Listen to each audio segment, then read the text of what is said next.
Já deu uma retificada, está bonita a igreja, e isso é muito bom. Para você que está em casa, que a graça e a paz de Jesus seja com você, e meus irmãos que aqui estão essa noite, todos sejam bem-vindos, os convidados também, que a graça e o amor de Deus Pai e a comunhão do Espírito Santo estejam com você essa noite, amém? Irmão Sebastião, que possivelmente me fez o convite, né? Esse ano eu estou ali na região do estado de Ademar, no distrito. E o pastor Roberto está contentado com ele aqui também, uma gente boa, foi pastor daquela região lá também. Mas é muito bom poder divulgar a palavra de Deus. Isso para mim é um privilégio, uma grande alegria de poder estar aqui essa noite. Eu agradeço o convite da igreja, da irmã, e que Deus possa abençoar nós nessa noite. O tema dessa noite, rumo lá, tá? Embora a meditação que vocês estudaram falou sobre vencedor, acho que a proposta que a gente deve pensar é o seguinte: pelo menos na minha visão, acho que cada pregador tem que analisar o seguinte: durante o dia, pela manhã, você estuda essa apostila em casa, então por que não mudar um pouquinho o tema da noite? Mas de cada um, né? Mas, enfim, rumo lá da nossa reflexão dessa noite. Deixa eu ligar aqui. Muito bem. Deixa eu pegar dar um time ali para a gente entrar no tema. Deixa eu ver se... Bom, nessa primeira imagem aí, vocês veem um grupo de atletas, certo? Cada um correndo com um objetivo.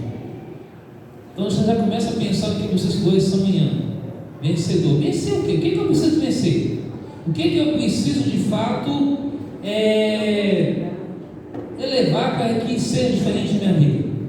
Aí tem vários atletas, corredores. Pode ser uma corrida de 100 metros, talvez de 200 ou 300 ou de 400 metros, não importa. Mas somente um vai chegar ao objetivo. E aí temos a medalha de ouro no meio, temos a medalha de prata e a medalha de bronze. Somente um leva. Mas talvez, se tiver os 3 finalistas aí, automaticamente cada um vai levar uma medalha. Mas quando se trata desses 2 discípulos, o que você analisa? Abra sua Bíblia aí, por gentileza, em 1 Carta de Coríntios, capítulo 9. Vamos ler aí 1 Coríntios, capítulo 9, versos 24 em diante. Primeira Carta de Coríntios, capítulo 9, versículo 24 em diante. O capítulo inteiro, depois você pode estudar, vai falar da liberdade e o direito do apóstolo Paulo. Ele deu uma entrevista que ele estava tendo com os irmãos na cidade de Corinto, e ali, no momento, ele estava dividindo e falando o que deveria fazer e o que não deveria fazer. Mas eu vou ficar com os versos 24 até o verso 27 de 1 Carta de Coríntios. Todos acharam? Amém?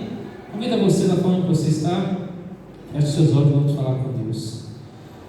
Senhor Deus, Pai Todo-Poderoso, em nome de Jesus, te louvamos, te agradecemos ao Senhor pela oportunidade de mais uma vez, com a palavra do Senhor aberta, rogamos que o teu Espírito Santo fale a nossa mente e ao nosso coração. Amém. Perdoe nossos pecados e seja conosco nessa noite, em nome de Jesus. Amém. Muito bem. 1 Coríntios, capítulo 9, verso 24 a 27, assim diz o Senhor: não sabeis, vós os que correm no estádio, toda a verdade correm, mas um só leva o prêmio? Correi de tal maneira que alcanceis. Verso 25: todo atleta em tudo se domina, aqueles para alcançar uma coroa corruptível, nós, porém, a incorruptível. Verso 26: assim corro também eu, não sem meta, assim luto, não como desferindo golpes no ar, mas esmurro o meu corpo e reduzo à escravidão, para que, tendo pregado a outros, não venha eu mesmo a ser desqualificado.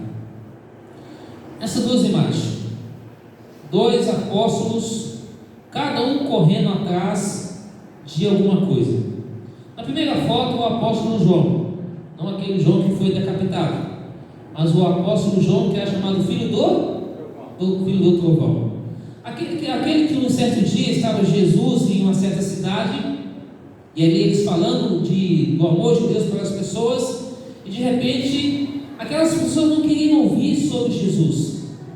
E Jesus então falou: olha, temos que sacudir a poeira dos pés, bater os pés e ir embora. Mas João ficou raivoso, falou: Senhor, quer que a gente olhe e manda fogo do céu? Não, João, não é assim. Esse discípulo, que é o discípulo explosivo, se tornou o discípulo do amor. Então, na carreira cristã, na corrida cristã dele, Deus foi lapidando. Esse João Batista é aquele que estava ali junto ao pé da cruz, na morte de Jesus. Ele escreveu basicamente 5 livros. Ele escreveu o Evangelho de João, ele escreveu as 3 epístolas e escreveu a carta de Apocalipse. Nessa cena ele está ali na ilha de Pátimo, tendo a visão dada por Deus, escrevendo um livro do Apocalipse. Já na sua idade avançada, embora em algum momento ele foi jogado num caldeirão fervente, e ali eles ficaram pasmados, aquele homem sai inteiro vivo, nada ocorreu com ele. E agora ele é retirado e voltado para o meio das pessoas. Esse é João, o discípulo do amor, meus filhinhos, meus amados. Ele trata assim na primeira, na segunda epístola e na terceira epístola de João. Do outro lado você vê Pedro. Quem foi Pedro? Pedro foi um camarada impulsivo, um homem que falava palavrão, um homem que trabalhava na pesca, mas trabalhava nu. Porém, um dia, Jesus, quando foi ao seu encontro, Jesus falou: filho, larga tudo que tem aí. Primeiro, ele havia passado a noite inteira pescando, não conseguiu pescar nada. Mas Jesus falou: lança as redes que você vai pescar. Pescaram 153 grandes peixes. E vão chamar os seus irmãos, havia dotado para puxar as redes, porque estava dando a pique, estava quase arrebentando as redes. E agora Pedro, que é um camarada impulsivo, que negou Jesus, que tinha uma vida dupla, foi transformado pelo poder de Deus. Então esses homens correram a caminhada da fé. Mas o que eles ganharam? Ganharam alguma coisa terrena? Não, ganharam morte. Será que nós hoje teríamos a mesma coragem também de correr nessa caminhada da fé, nessa corrida cristã? Porque ali, nós vemos o texto, várias pessoas correm, somente um ganha o prêmio. Mas nessa corrida da fé aqui, todos nós aqui podemos correr e todos nós podemos ganhar o quê? A vida eterna. Esses homens foram mudados, foram transformados pelo poder de Deus. Isso quer dizer que qualquer um de nós também pode ser mudado, pode ser transformado. Então nós estamos numa caminhada rumo ao lar. E para chegar rumo ao lar, a gente precisa estar em Jesus para ser vencedor. Em Apocalipse capítulo 3, 21, 22 fala que é o vencedor, dar-te o quê? O direito que senta comigo aqui, junto ao Pai. Ou seja, vamos estar junto a Deus Pai, Filho e Espírito Santo, os anjos de Deus e todos os salvos, ali contemplando a Jesus face a face, podendo ter Ele como professor dos professores. Não terá ali um evangelista, você não terá um pastor, não terá um ancião, você não terá nenhum líder, mas o próprio Jesus, instruindo a cada um de nós para a eternidade. Esses homens foram mudados. Isso chama-se santificação. O que é santificação? Santificação é comunhão com Deus. Pergunta aqui: tem alguém aqui que é santo? Só ela que entendeu? Tem alguém que é santo? Nós que somos santos, somos separados para Deus. Não quer dizer que agora nós vamos colocar uma auréola na cabeça, as linhas de anjo, agora vamos flutuar. Não é isso. Somos separados para Deus. Eu e você podemos conviver com as pessoas que convivem por aí, mas não fazer o que elas fazem. A gente ser pessoas diferentes, pessoas equilibradas. Porque tem muitas pessoas que querem basear a salvação, sabe como? Por outras coisas, vamos entender daqui a pouquinho. Aqui nessa introdução, conta a história de uma senhora que era professora pública. ela foi golpeada por um aluno com a barra de ferro e ela perdeu os movimentos. E aí ela encontrou a resposta, sabe quem? Em Jesus. Clamou pelas promessas. Imagina agora eu e você, pessoas normais, enxergando, andando, de repente perder qualquer movimento do corpo. Lá na região do Pará, o irmão JP, chamado João Pedro, ele era uma pessoa comum como eu, como você. Uns anos atrás isso. Ele era uma pessoa que ia para a igreja, fazia tudo. Um dia ficou cego. Sabe o que ocorreu com esse irmão? Ele ficou mais missionário do que ele era antes, porque ele começou a fazer estudo bíblico. Mas como? Ele tinha um garotinho que quando ele estava com a visão normal, ele foi captando um verso da Bíblia, Deus foi ajudando ele a memorizar, e depois, posteriormente, então, ele começou a fazer estudo bíblico para as pessoas, e com isso, ele se tornou uma pessoa influente para ajudar as pessoas a vir para o reino de Deus. E ali ele ajudou diversas pessoas com a sua influência, o Espírito Santo de Deus agindo sobre ele, as pessoas vieram para a casa de Deus. Teve um dia que o pastor pregou, a igreja estava lotada, estava cheia, e o pastor não fez apelo. Pastor, tem que fazer um apelo. Pediu licença, foi lá, fez o apelo. Naquele dia 10 pessoas tomou uma decisão para o batismo. Então Deus, ele tem os seus meios para que a mensagem chegue até as pessoas. Um dia esse irmão JP, chamado João Pedro, ele fez um estudo bíblico com um senhor que era espírita, e agora ele falou: o que eu vou falar para esse senhor? Ele deu apenas as passagens da Bíblia. Fulano, leia esse texto. Começou lá no livro de Gênesis e terminou em Apocalipse. Aí aquele senhor falou assim: olha, JP, o senhor está certo, acho que eu estou meio equivocado e eu vou para a sua igreja. Hoje ele é um cristão adventista do sétimo dia. Deus tem os seus meios. Deus vai usar você, Deus vai capacitar a cada um de nós a fazer o melhor. E assim essa senhora, ela conseguiu aí se afirmar nas promessas de Jesus, e fez um hino chamado Mais de Cristo Quero Ser, mais do seu amor obter, mais da sua compaixão, mais da sua mansidão, mais e mais de Jesus, mais e mais de Cristo. No Inário Adventista, hino 377. Eu não sei se é no hino, acho que é no Inário antigo, né? É o novo? É o novo. Muito bem. Então, quando a gente estava comentando sobre João e Pedro, será que existe alguma questão para a questão da santificação? Olha na tela que você veio. Alguém que é separado para Deus para o serviço. Eu não vou ler esse texto da Bíblia. Se quiser tirar foto, quiser anotar, você pode ler em casa.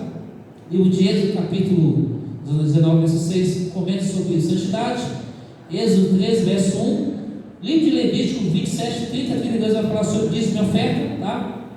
Animais, Êxodo capítulo 13, verso 2.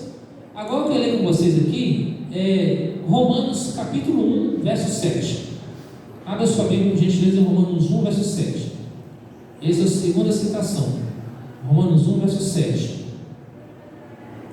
E outra pessoa que achar, lê para mim, por gentileza, Filipenses 1, verso 1.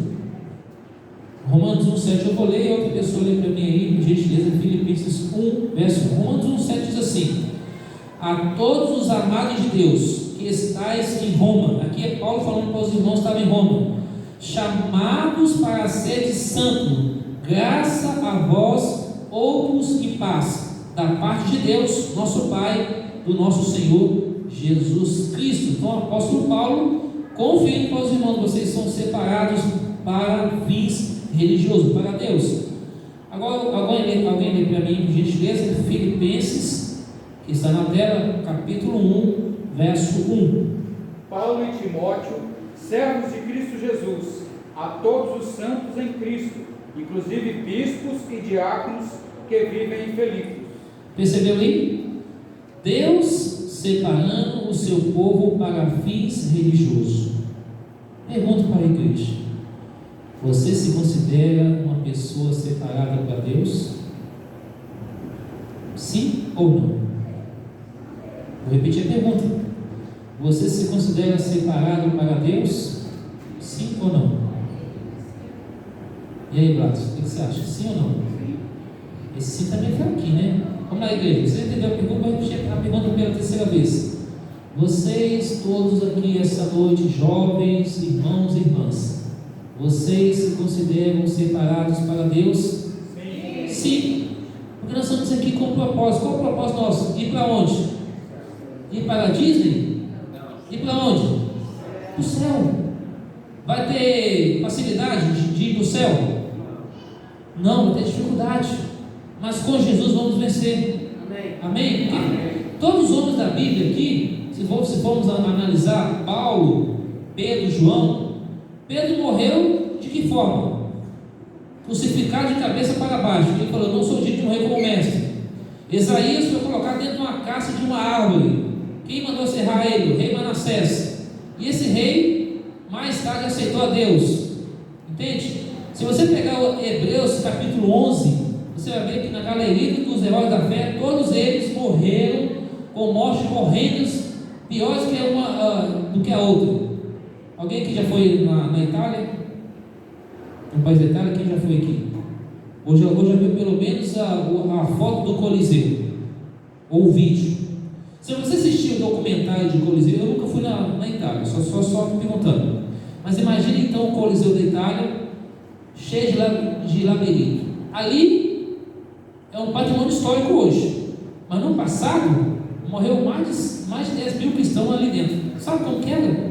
Enquanto os imperadores ficavam lá nas galerias, nos domingos, adorando o sol, feliz da vida, né? Com um monte de 500 de escravos, várias pessoas servindo ali, todo mundo aplaudindo feliz, leões do lado preso e cristão do outro lado. Aí colocava senhoras, senhores, crianças, homens e mulheres, idosos, todo mundo junto. E quando levantava aquelas grades, os leões estavam dias com fome. Os cristãos eram jogados no meio da arena, e os caras dançando, tudo dando risada. E morriam muitos cristãos ali. Ali custou muito o sangue de pessoas. Ao longo da história, desde o ano 538 até 1798, muitas pessoas morreram por causa da palavra de Deus, por amor a Jesus. Por isso, o livro do Apocalipse, capítulo 16, as 7 pragas, versículos 2, 3 e 4, declara que as águas se tornarão o quê? Em sangue, e eles vão beber em forma de sangue essas águas, porque não terá mais água na terra. Porque muitas pessoas morreram decapitadas por amor à palavra de Deus, porque elas procuraram o quê? Uma vida de santificação, ser separado para Deus. Santificação é um fato consumado. Não existe uma santificação parcial, ela é o quê? Completa. Quando Deus chamou Noé, o que Noé era? Era uma pessoa super-herói espiritual? Como que era Noé? É um homem comum. Em Gênesis 6, versos 8 a 10, fala que Noé é o quê? Um homem prudente, que se desviava do mal e procurava fazer a vontade de quem? De Deus. Elias foi um camarada super-herói, ele não teve dificuldade, ele não teve nenhum defeito. O que vocês acham? Não. Elias foi depressivo, foi ansioso. Elias foi usado por Deus, ele fraquejou assim como Pedro. Pedro negou a Jesus quantas vezes? 3 vezes. Lá no Evangelho de João, capítulo 21, Pedro, tu me amas? Sim, Senhor, tu sabes que eu te amo. Aí que ele entendeu o recado e ele foi mudado. Santificação envolve a comunhão e conduta. Agora eu quero abrir um parênteses aqui, como eu falei lá no início. Eu e você não seremos salvos por obras. Nós não seremos salvos só pela fé. Nós não seremos salvos só pela obediência. Eu e você não seremos salvos somente pela soja, ou pelo veganismo, ou pelo perfeccionismo. Nada disso. Somos salvos pela graça. E a graça é quem? É Jesus. Amém. Eu admiro ver pessoas que às vezes dizem assim: ó, eu tenho uma comida, eu tenho uma dieta balanceada. Eu procuro me afastar daquelas pessoas que talvez é muito pecadora. Alguns dizem isso. Conhece pessoas assim? Será que isso é bom? Não. Eu, Daniel, aqui sou igual a você. Você tem uma vida em casa aí, sou pecador como você. Não tenho. Essa roupa aqui não quer dizer nada. Cheguei aqui, cheguei em casa, cheguei essa roupa, fiz uma bermuda, uma camiseta, estou chinelo à vontade. Sou um cidadão comum. A única coisa que acontece com algumas pessoas hoje em dia, as pessoas que usam farda, seja do exército, federal, militar ou civil, que impõem algumas armas na mão e se acham tal. mas chegou aqui, ele é cidadão comum. Mas a arma deixa o camarada numa força, numa viagem espacial que, como se fosse um super-herói, e não é isso. Todo ser humano, todo super-herói é fraco, mas temos Jesus como forte. Amém. Então eu e você não precisamos de gabar, não precisamos de autossuficiência, olha, prepotência, nada disso. Devemos pedir a Deus simplicidade, humildade, direção do Espírito de Deus, porque hoje eu estou aqui, mas amanhã Deus sabe o que pode acontecer comigo, pode acontecer com você. O cair de quem? E levantar é de Deus. É claro que você não vamos agora, estamos aqui na igreja agora, terminou o culto, aí eu olho para um lado, olho para o outro, beleza, não tem ninguém andando, vou entrar no bar. Ou vou entrar em alguns ambientes por aí que nas noites coloridas, entre aspas, do mundo, que é tudo ilusório, né? Coisa que não traz benefício nenhum, só traz malefício, como por exemplo esses períodos das trevas que foi esse carnaval, por exemplo, a festa da carne. Quantas pessoas não aproveitaram, não fizeram um monte de coisas, blasfemaram contra Deus, contra a família, contra o país e outras coisas mais. Mas o dia do juízo há de chegar para todos. Aqueles que aceitar a Deus hoje vai ser salvo, quem rejeitar a Deus vai ser condenado. Então, santificação envolve uma palavra chamada equilíbrio. Santifico na verdade, a tua palavra é a verdade. Portanto, sede vós perfeito, como perfeito é vosso Pai. A palavra perfeita no grego quer dizer sabedoria, maturidade. Uma coisa é ser inteligente, outra coisa é ser sábio. Você sabe, é ser Deus dirigindo a minha e a sua vida. Ele diz assim, ó, a santificação começa com um novo nascimento.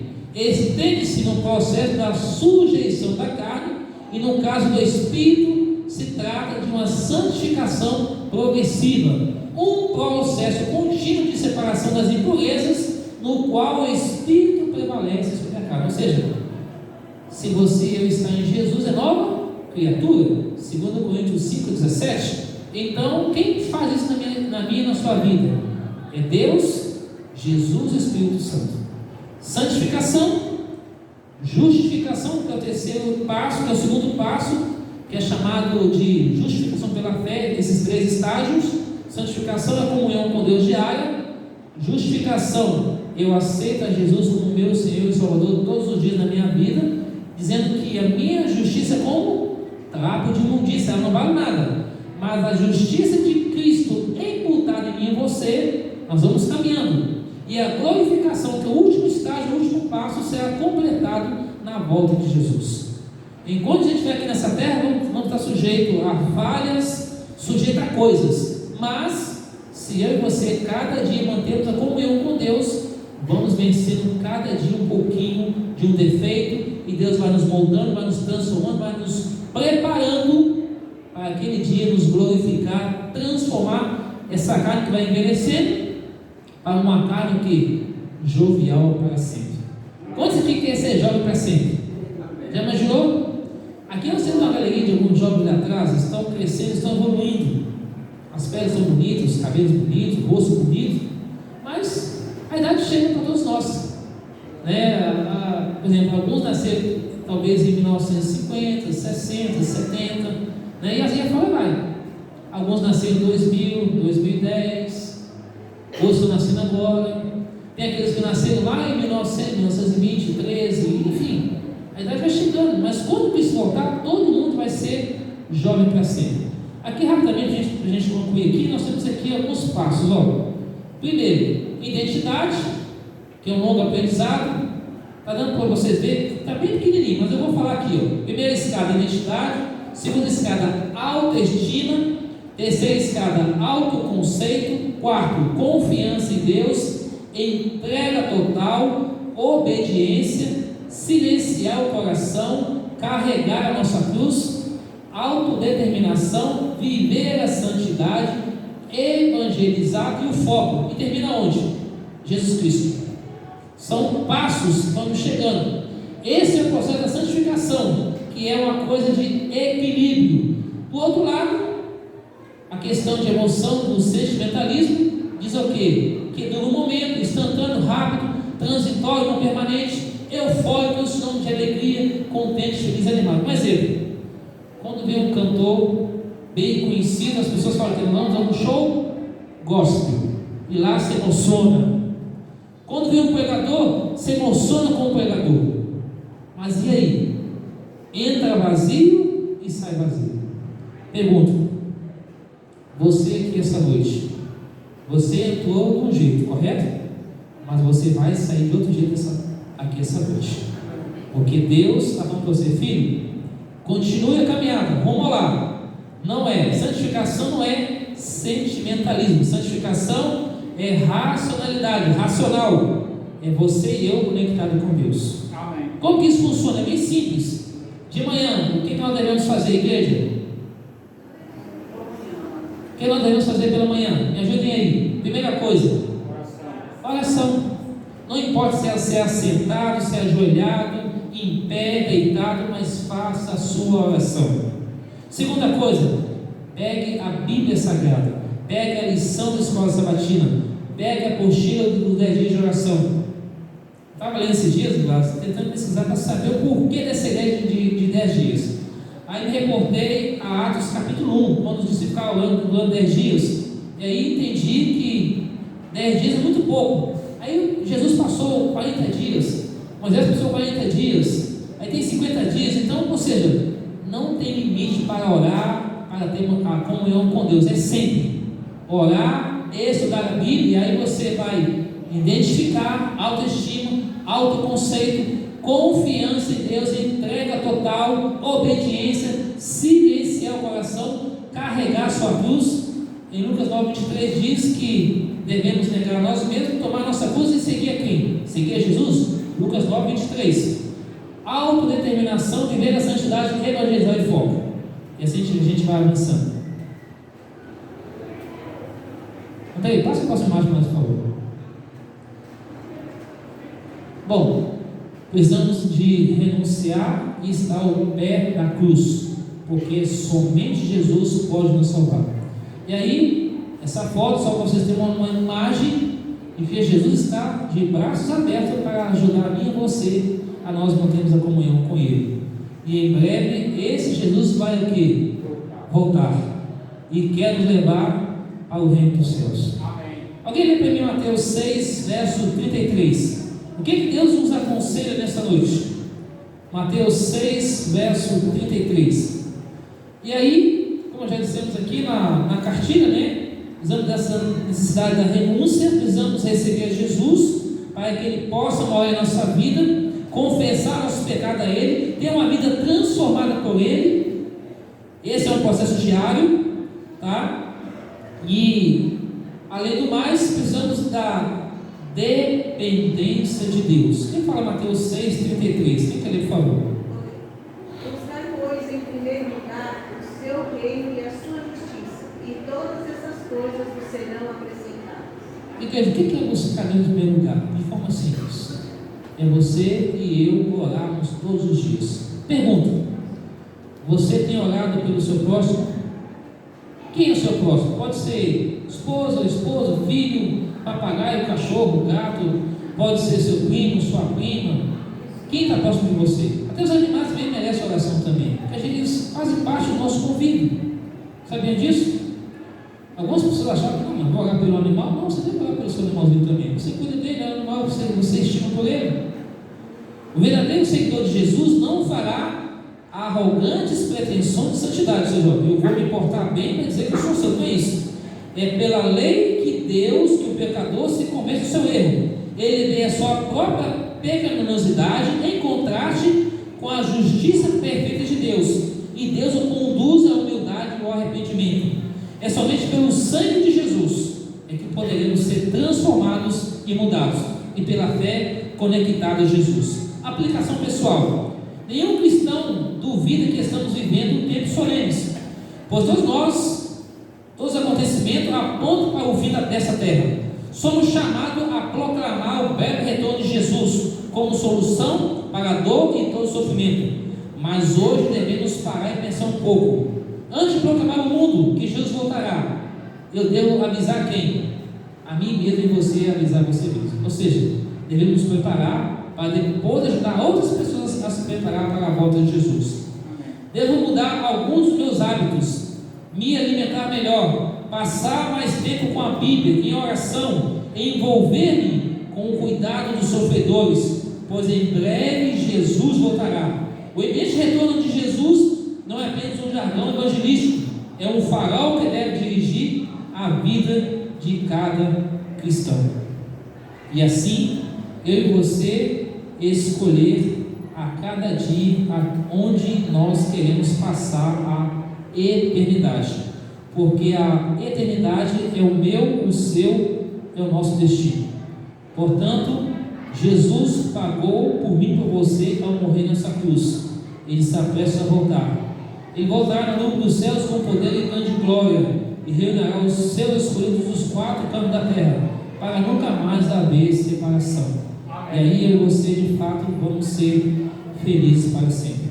Eu quero terminar lendo com você Apocalipse capítulo 22, verso 14, 20 e 21. Apocalipse capítulo 22, verso 14, diz assim: livro de Apocalipse 22, verso 14: bem-aventurado aqueles que lavam as suas vestiduras no sangue do Cordeiro, para que lhe assista o direito à árvore da vida, e entre na cidade pelas portas. Verso 20: aquele que dá testemunho dessas coisas diz: certamente venho sem demora. Amém. Vem, Senhor Jesus. Verso 21: a graça do Senhor Jesus seja com todos. Ou seja, Jesus está falando no verso 14 para você aceitá-lo como o Senhor, como o Salvador. Ele está falando para você e eu agora banhar de sangue. Não é isso. Uma vez eu fiz esse estudo, li esse texto para uma senhora, e ela falou assim: Daniel, agora então eu vou ter que me banhar de sangue? Eu falei: não é isso. É você aceitar Jesus como o Senhor e como o seu Salvador. No versículo 20 diz o quê? Ora bem, Senhor Jesus, a graça do Senhor Jesus seja com todos. A graça quer dizer favor imerecido. Eu e você não merecem a salvação, mas nós estamos rumo lá. Então, de acordo com a cartilha que nós estamos pela manhã, se eu e você queremos ser vencedor ou vencedora, temos que render a nossa vida nas mãos de quem? Na mão de Jesus.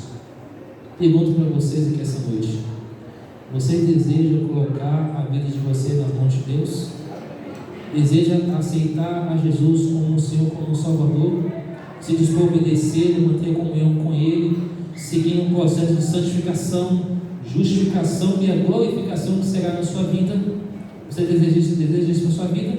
Você quer isso para você? Amém. Enquanto a gente usa a última mensagem dessa noite, gostaria que você parasse e pensasse um pouco. Se Jesus voltar agora, será que nós vamos estar prontos para subir para o céu? 2024 já começou com um bocado de coisas acontecendo e continua em andamento, e a luta continua, as brigas continuam, tanto na área da saúde, educação, religião e política. Vai continuar até a volta de Jesus, isso no Brasil e no mundo. Mas Deus fala: filho, foque em mim, foque em Jesus e foque na sua palavra, porque Ele espera que eu e você essa noite entreguemos a nossa vida nos braços daquele que está lá no santuário do céu hoje, como nosso advogado, e breve irá voltar a buscar cada um de nós. Meu desejo é que Deus, o Espírito Santo de Jesus, possa tocar na sua vida, no seu coração. Durante a música, você sentir-se à vontade, coloque-se de pé, e ao tempo da música vamos orar ao Senhor.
de entregar. A gente precisa confiar a nossa vida nas mãos de Deus. Igreja, não tem outro mecanismo, não tem outro remédio, não tem outra solução. Só Jesus. Só Jesus para mudar o cenário deste mundo. Eu ando por aí e vejo pessoas morando na rua, pessoas passando por necessidade. Assisto alguns vídeos da África, de Moçambique, de outros países da África do Sul, da África de forma geral, pessoas passando por necessidade, comendo chimoio. Ou seja, o que é chimoio? É a mandioca ali ralada com arroz puro. Quando se tem um evento especial, reúne entre amigos para fazer um arroz com aquele chimoio, que era a própria farinha da mandioca, com os pedacinhos de frango. Ficam todos felizes. Casa simples, terra batida. Beleza, eu e você tem um alimento em casa. Ah, Senhor, amanhã não quero isso, não quero aquilo. Gente, tem pessoas na rua, uma hora dessa, que talvez não tem nem arroz nem feijão para comer. Não tem nada. Alguns por escolha, outros porque não tem condições mais do mesmo. Mas esse é o mundo que nós estamos hoje vivendo. Jesus tem que voltar logo para acabar com todo esse mal que está enraizado nessa terra. Morte, doença, sofrimento, guerra, desigualdade social, um monte de coisa negativa. Somente com a volta de Jesus para trazer paz, libertação, restauração e vida eterna para mim e para você. Esse é o meu desejo nessa noite, que ela cantou aqui. Me entrego a Ti, Senhor. Deus conhece o seu coração, Deus conhece a sua vida. Então eu quero fazer um apelo para você. Vamos fazer um acordo entre nós aqui essa noite. Vamos estar orando um pelo outro. Vocês concordam com isso? Dedicar a oração mesmo. Nas suas orações, lembre de mim, Daniel, família. Eu gostaria de lembrando de vocês. Orar pelos nossos irmãos, pelo Brasil, pelo mundo afora. Orar pelas nossas famílias. Orar pelo nosso país. Orar por todos e tudo. E que deixar tudo nas mãos de Deus. Rumo ao lar, rumo ao reino dos céus. Essa é a nossa maior expectativa. Essa semana eu estou vivendo assim alguns dias de paz, tranquilidade, meio a adversidade que eu tenho passado, mas Deus tem conduzido, tem mostrado, ó, o caminho é esse, calma aí. Às vezes a gente, como ser humano, a gente desespera, é natural, mas entrega o teu caminho ao Senhor, confia nele e o mais ele fará. É isso que eu tenho para vocês. Esse ano eu estarei trabalhando no Distrito dos Blu, no Cidade de Ademar. São 3 igrejas. Você é o pastor local. Cidade de Ademar, Vila Joaniza e São Carlos. Nas suas orações, ore por essas 3 igrejas, por essa região, que é uma região um pouco complexa, os irmãos já moram lá, conhecem muito bem. Mas enfim, vamos orar um pelo outro e que Deus possa conduzir a igreja aqui, ao pastor Roberto, a liderança da igreja, que vocês continuem nessa beleza aqui, ó. Todo mundo animado, vindo para os cultos, lotar a igreja, proclamar para esse bairro de Jardim Purar que Jesus voltará. Amém? Vamos orar. Santo Deus, obrigado ao Senhor pela oportunidade nessa noite. Obrigado porque o Senhor tem falado ao coração de cada irmão e cada irmã aqui essa noite. Por favor, Pai, toma nós em teus braços de amor. Perdoe os nossos pecados. Abençoa, restaura, transforma, cura. Resolva o problema de cada filho e filha do Senhor aqui essa noite. Ó Deus, em nome de Jesus, nos ajude a ter uma vida baseada em Gálatas 5, 22 e 23, os frutos do Espírito Santo, que é paz, amor, longanimidade, bondade, equilíbrio e domínio próprio. Conta essas coisas numa lei. Estou aqui resumindo os versos, mas você pode ler em casa. Mas por favor, Pai, dê para nós equilíbrio, que a gente não seja nem radical, nem relaxado, nem à vontade, mas dirigido pelo Espírito Santo de Deus. Amém. E que assim, rumo lá, rumo ao céu, possamos estar prontos naquele dia, quando o Senhor voltar. Eis aqui o nosso Deus, e o Senhor dizer: vinde e bendize meu filho, possui o reino que está preparado desde a fundação do mundo. Amém. Abençoe essa igreja, a liderança, os membros, os convidados, as crianças, os jovens, os adultos, a todos, cada departamento, cada liderança, que que o Espírito Santo de Deus possa atuar poderosamente para ajudar a salvar essa pessoa e que essa pessoa também possa ajudar outra pessoa a ser salva para o reino de Deus. Senhor, dê a nós uma noite feliz, um bom descanso, amanhecer aqui com vida e com saúde para estar na tua casa de oração, e que esses 10 dias de oração seja 10 dias de impacto, de transformação, de consagração, de mudança de vida, de humildade, de simplicidade, e que Jesus seja o centro da nossa vida hoje e por toda a eternidade. Amém. Obrigado por tudo, fique conosco. Suplicamos agora que teus anjos acompanhem para casa, e muito obrigado por tudo. E assim todos juntos vamos orar com a oração que Cristo nos ensinou. Pai nosso que estás nos céus, santificado seja o teu nome. Venha o teu reino, seja feita a tua vontade, assim na terra como nos céus. O pão nosso cada dia dai-nos hoje. Perdoa as nossas dívidas, assim como nós perdoamos os nossos devedores. Não nos deixeis cair em tentação, mas livra-nos do mal, pois teu é o reino, o poder e a glória para sempre. A igreja diz: Amém. Deus abençoe vocês, uma feliz noite, um feliz sábado, e até a nossa próxima oportunidade.